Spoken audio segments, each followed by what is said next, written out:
Maayong gabi guys. Para sa katong ganahan makaibaw sa ang pag-charge ang BF3 nga gamit ang VinFast nga fast charger, mo ni atong buhaton.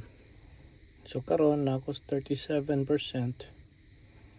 unya 84 kilometers mo na akong nabilin nga range.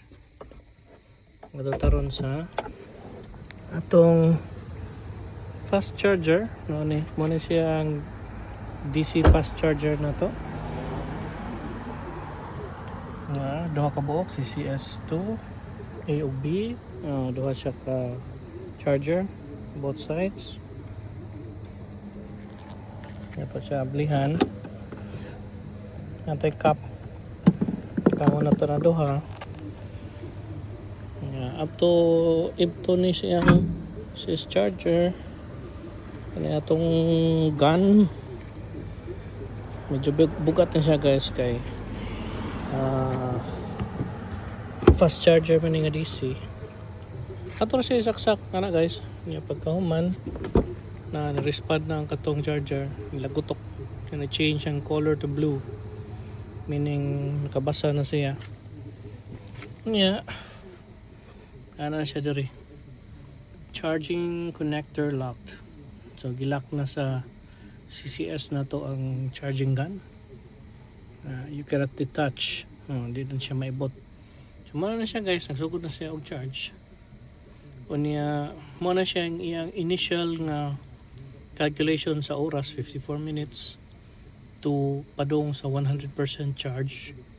Pero mo-change na siya guys. Kay depende man na siya sa naman ni siya ikuan kanang mo request man ni imong computer og pila ka amps ang musod nga kuryente niya based sa atong linya. Kung maximum niya ang 60, paspas ka na siya, mo change niya ang time. Mara na siya guys. Katanawon diri balik atong DC fast charger. Mana siya VinFast nga DC fast charger. Nya mana siya niya. Mana siya nagsugod siya charge. Makita nimo diri nga 39% akong battery. Nya amo makita ba na ninyo? Tara ay 39%. Yeah, ongoing charging.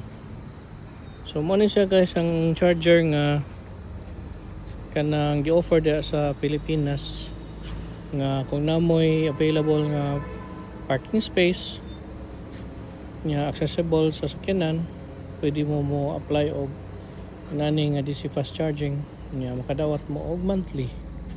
So muna siya guys, muna ito BF3